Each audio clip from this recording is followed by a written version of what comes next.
Gerardo, muchas gracias por estar con nosotros. Mucho gusto, Marcela, a ti el auditorio, gracias por la invitación nuevamente. Hoy le preguntamos al auditorio qué opina de la realización de debates con los candidatos, y hemos escuchado opiniones de algunos candidatos, específicamente de Miguel Riquelme, hablar de la debatitis, hablar de que finalmente cuando son tantos candidatos hay muy poco tiempo para realmente exponer las ideas. Cuando se va a dar la réplica tienen que pasar mucho tiempo, entonces se pierde el hilo de por qué se está replicando, por qué se está diciendo lo que se está diciendo. Es decir, a ver, yo creo que podemos empezar por la forma para luego irnos por el fondo. ¿Te parece que el debate estuvo bien organizado? Indudablemente no. Hay por parte del Instituto Electoral de Coahuila grandes deficiencias.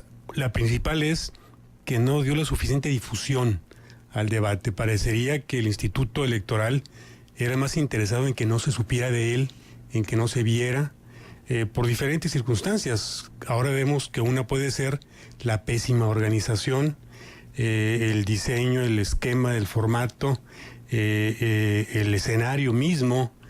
Entonces, en México hay una falta de cultura también para los debates. Siendo un instrumento, un ejercicio democrático por antonomasia, se le teme, los políticos mexicanos le temen todavía al debate, porque, insisto, data apenas de 1994, el debate de Zedillo, Fernández de Ceballos, Cuauhtémoc Cárdenas. Siguen siendo los debates muy acartonados, les falta frescura, espontaneidad, los candidatos se apoyan mucho en tarjetas, no memorizan, no improvisan, que es parte también importante de este tipo de ejercicios, para hacerlos atractivos, para que la ciudadanía se persuada de que tiene que ir a votar, como un ejercicio democrático también, y en el pleno ejercicio de un derecho constitucional que a todos se nos concede. Esperábamos este tipo de debates, yo lo esperaba así. Este debate se convirtió en un juicio contra el gobierno de Humberto y de Rubén Moreira. Si vemos los candidatos de oposición, 6 de ellos se concentraron en lo que se ha hecho, en lo que se hizo del gobierno de Humberto Moreira al actual de Rubén, y la sentencia fue condenatoria de parte de la mayoría de ellos. Maritelma Guajardo deslizó algunas críticas muy sutiles. Miguel Riquelme fue el candidato pues más exigido, puesto que concentró la crítica de los candidatos más fuertes de oposición, Guillermo Anaya, Armando Guadiana y Javier Guerrero. Entonces vimos un debate en el que las propuestas se intercalaron regularmente con críticas, con denuncias, con señalamientos. Ahí concurre la circunstancia de que 3 de ellos fueron alcaldes de Torreón. En orden cronológico, Guillermo Anaya, José Ángel Pérez y Miguel Riquelme. Se brincaron cuando hubo entre ellos críticas a Eduardo Olmos. No se mencionó que entre el gobierno de Miguel Ángel Riquelme y el de José Ángel Pérez y Guillermo Anaya hubo uno de por medio, que fue el de Eduardo Olmos. Cuando se habla de que la inseguridad pública tuvo un crecimiento notabilísimo en Coahuila y particularmente en La Laguna, también los candidatos de oposición desaprovecharon la oportunidad de decir que en ese tiempo, si bien gobernaba el país Felipe Calderón, el gobierno estaba a cargo de Humberto Moreira. En fin, fue un debate, insisto, que en lo particular creo que cubrió las expectativas, tomando en cuenta este contexto, ¿no? Esta falta de cultura para debatir, una mala organización por parte del Instituto Electoral, que está también muy presionado, que tiene que adolece de confianza plena de los candidatos y de los partidos, por la presencia ahí de algunos elementos muy identificados con el PRI, con el gobierno del Estado. Esperemos que el siguiente debate aquí en Torreón, el 4 de mayo, tenga mayor difusión, tenga mayor cobertura, estén mejor preparados los candidatos y expongan lo que el público quiere oír, propuestas. ¿Te parece a ti que dado lo que nos expones de la poca cultura que tenemos en función de darle el seguimiento y estar atentos a un debate, que no se trate del final de una telenovela de Televisa, porque ahora sí que estarían batiendo ratings, pero a lo que voy es, ¿te parece a ti que en este momento pudiera ser definitorio si hubiese habido una contundencia de un ganador? Porque me parece que lo que podemos concluir es que no queda claro quién se lleva el debate. Estuvo como muy diluida la participación de los mismos, y yo no veo, como lo decía Vanguardia en su nota, que haya habido un knockout, que haya habido un golpe certero de un candidato contra otro candidato de tal suerte que se mueva la preferencia electoral. Sí, efectivamente, era muy difícil que así ocurriera, porque si vemos lo que pasó en Estados Unidos, por ejemplo, con los 3 debates de Clinton y de Trump, tuvo una gran expectativa, una gran expectación social. Los medios de comunicación se involucraron mucho, tuvo una amplia difusión estos cara a cara entre los presidenciables de los partidos demócrata y republicano, y tampoco satisfizo a la gran mayoría por la calidad de los candidatos.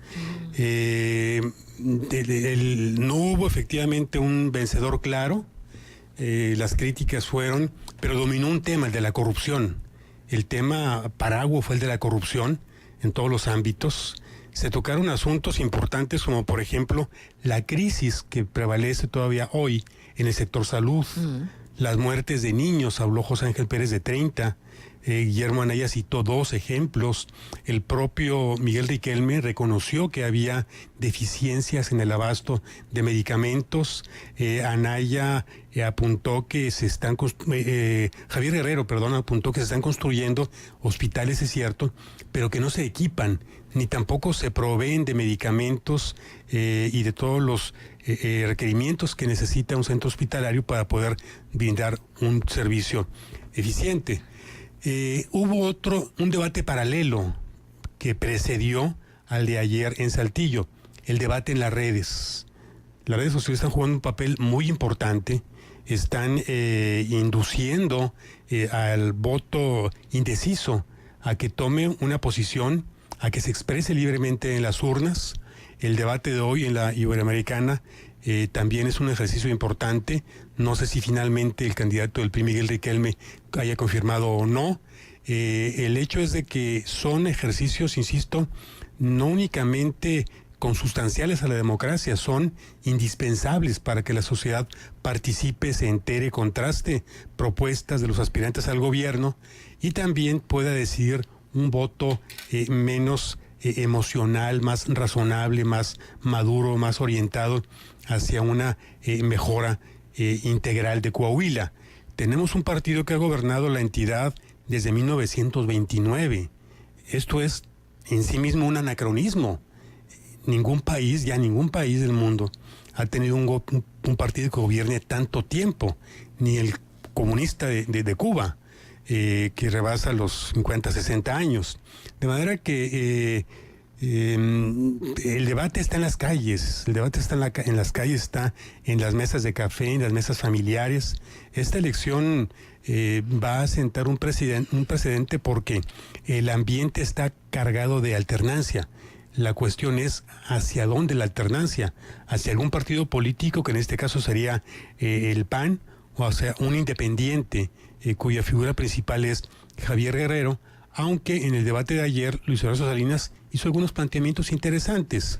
Creo que el que menos tenía que perder y el que estuvo más tranquilo de todos. Sí, y pudo articular una serie de propuestas que se escuchan bien, pero hacia allá va mi siguiente pregunta, Gerardo.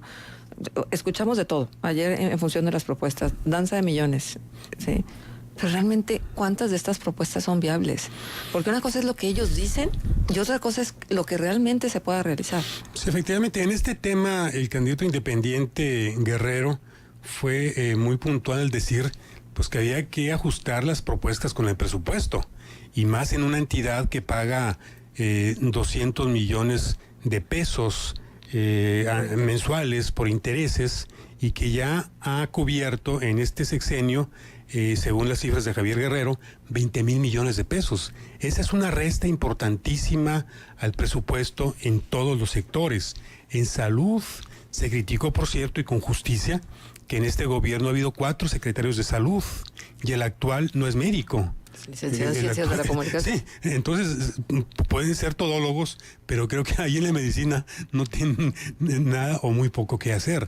Entonces, el decir por parte de Luis Horacio Salinas, quien se ha venido presentando en los medios y en redes sociales como un esquirol del gobierno del Estado para restarle votos a Javier Guerrero particularmente, que es el otro independiente, pues yo hay algunas sacudidas, ¿no? Algunos golpes, decir que se gasta 1,000 millones de pesos anuales en publicidad, que en Coahuila no hay política de comunicación social, sino culto al gobernador, pues ese es un señalamiento interesante. Máxime, y él lo sabe muy bien. Así es, máxime que él es contratista del gobierno del Estado, que pertenece a una familia propietaria de un grupo que tiene un periódico, el Diario de Coahuila, que tiene radiodifusoras.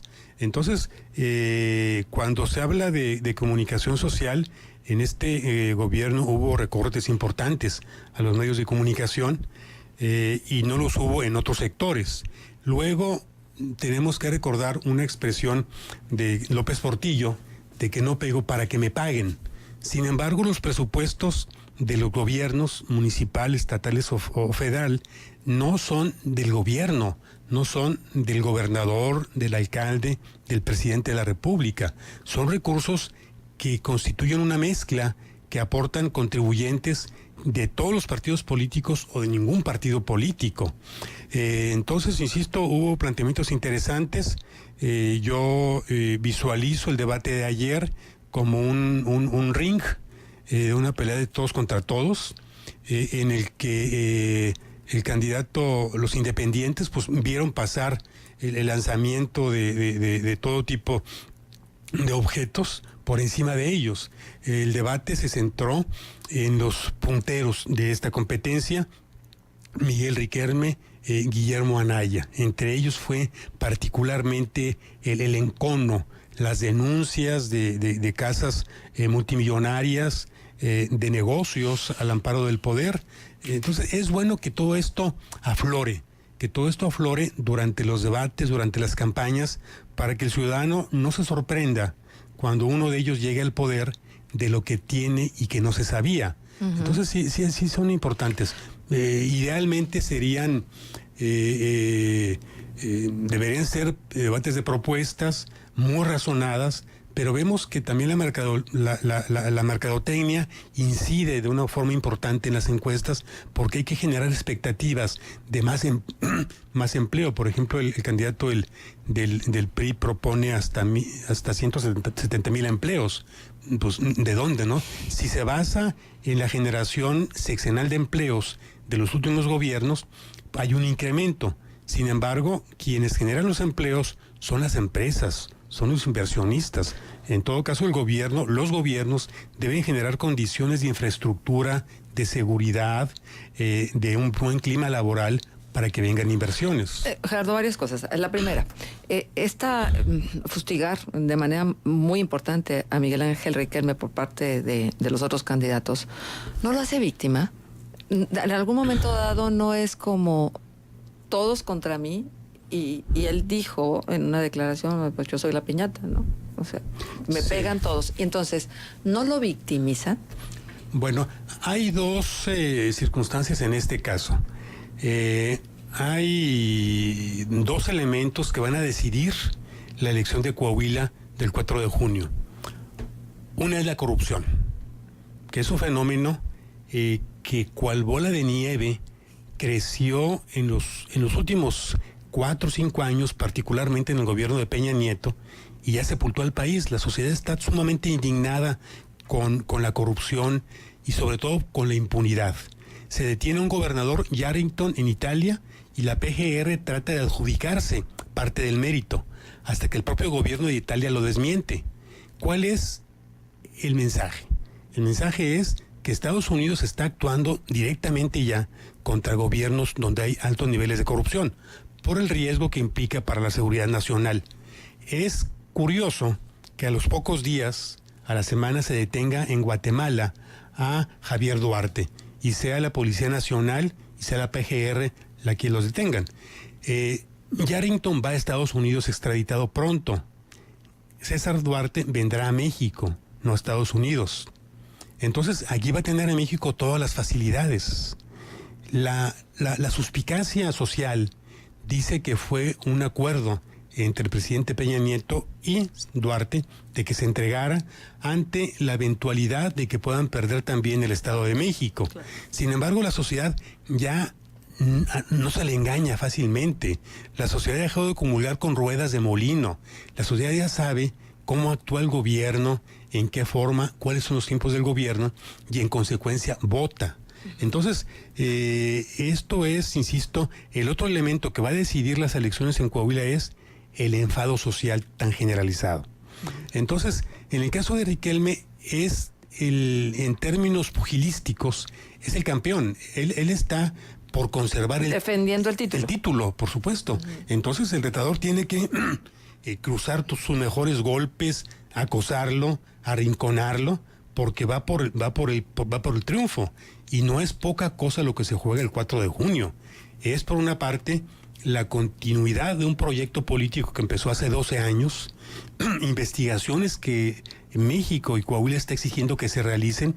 Este debate coincide con las 8 columnas de Reforma, donde dice Moreira exonera a Moreira. Entonces, este fue también un elemento presente en el debate, y con esto cerró justamente con esta portada de Reforma el candidato del PAN. En la política no hay víctimas ya, no hay víctimas. La única víctima que hay es la sociedad de Coahuila, víctima de gobiernos que no le han respondido en sus compromisos fundamentales, que han endeudado a Coahuila con más de 40,000 millones de pesos y con todos los problemas que ayer en el debate se plantearon. Entonces, cada quien se sube a la tribuna consciente de cuál va a ser o cuál puede ser la actitud del resto de los candidatos. Yo no descarto que en las próximas semanas o en el próximo mes haya declinaciones de un candidato a favor de otro, porque, insisto, el tema es la alternancia. Convergen en torno a un proyecto común que es la alternancia. Echar fuera un proyecto de 12 años transeccional. Así es. Ahora, en el caso de Miguel Riquelme, tuvo un desempeño en Torreón, digamos, de regular a aceptable. ¿Verdad? Hay críticas por lo del teleférico, por el mal estado del pavimento, por algunos nombramientos en la administración, pero si se hace un contraste de lo que había en el gobierno de Olmos y en lo que hay ahora, pues ya las condiciones cambiaron. Pueden mejorar, evidentemente todavía, e insisto, la sociedad está harta. Sí, nada más que el abandono que hubo de la ciudad, estoy hablando específicamente de Torreón, tal vez no del resto de Coahuila, fue de tal magnitud que no alcanza un trienio o un cuatrienio en el caso de Riquelme para poder levantar otra vez la ciudad, porque tampoco hay los presupuestos, porque también Torreón tiene que ir en el barco de la megadeuda. Entonces, ahí hay una serie de factores, pero bueno, déjame nada más puntualizar otra cosa y escuchar tu opinión al respecto. Lo que no se vale es la confusión en las cifras.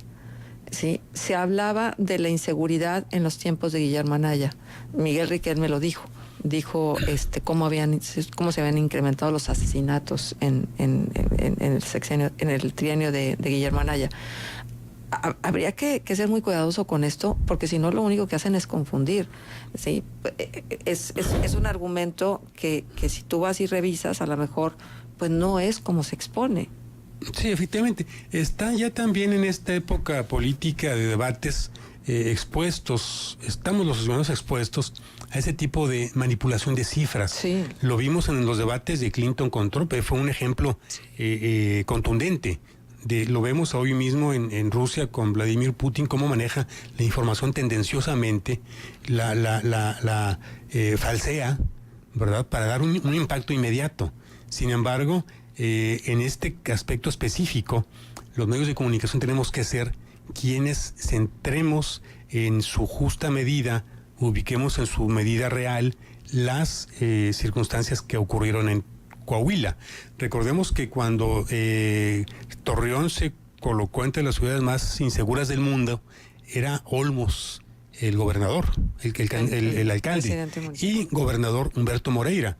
Entonces, la sociedad tiene muy clara la circunstancia de su propia situación, de la ciudad, y ha madurado grandemente estos debates alternos, como el de la Ibero de hoy, esta firma de compromisos como el de hoy, a las 6 de la tarde en la Plaza Mayor, de la mayoría de los candidatos, es una expresión de cómo la sociedad empieza a asumir su rol decisivo en un proceso democrático, que no se circunscribe a la simple emisión del voto en las urnas, cuando hay comicios.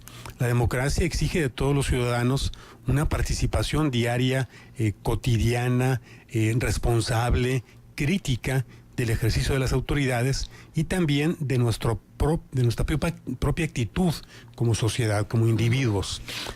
Y bueno, lo que nos falta todavía de este proceso, ¿no? Porque apenas vamos 15 días, y lo cierto es que ya llevamos una cantidad de denuncias a cuesta de un partido contra otro y tal, y lo que nos falta todavía por ver, porque finalmente el debate es una expresión de lo que pasa en este momento en redes y en las calles, es evidencio lo malo que es el otro para que se pueda ponderar mi bondad como candidato. Y yo creo que eso en este momento no le sirve a nadie. Sí, ahí insisto, son tácticas prácticamente de guerra, ¿no? En la cual los ciudadanos, insisto, ya saben quién es cada uno de ellos, en mayor o en menor medida. Sobre todo sabe por la exposición mediática que le han dado sus cargos, quién es Miguel Riquelme, quién es Guillermo Anaya, quién es en Torreón también José Ángel Pérez. Los candidatos, el resto de los candidatos, pues habían tenido hasta hace poco escasa exposición mediática, como Javier Guerrero, Armando Guadiana, que ha estado más activo por Morena, Maritelma Guajardo, Luis Horacio Salinas. Es una elección, la del 4 de junio próximo, sumamente importante. Son todas las elecciones tienen una gran trascendencia, pero esta particularmente tiene diferentes elementos que son incentivos para que la ciudadanía participe en las urnas. Va a ser finalmente un referéndum con respecto a los hermanos Humberto y Rubén Moreira. Bien, bueno, y cerramos con este comentario que nos dejan a través de redes sociales. Miguel Riquelme, una administración de obras polémicas, sobre todo las consideradas como magnas. Ayer se mencionó lo del contrato de alumbrado. Ninguna se ha terminado en tiempo y forma, encareciendo las mismas, como lo es el caso del teleférico. Superar a Eduardo Olmos no era difícil. Bien. Sí, es cierto. Bien, Gerardo, pues seguiremos encontrándonos porque la contienda electoral amerita que estemos puntualizando y reflexionando sobre las ideas, las propuestas y el comportamiento de cada uno de los partidos y de los candidatos. Por supuesto, cómo no. Muchas gracias por la invitación. A todo el auditorio, muchas gracias. Gerardo Hernández, director de Espacio 4, con nosotros en los micrófonos de Contextos. Vamos a la pausa, regresamos enseguida.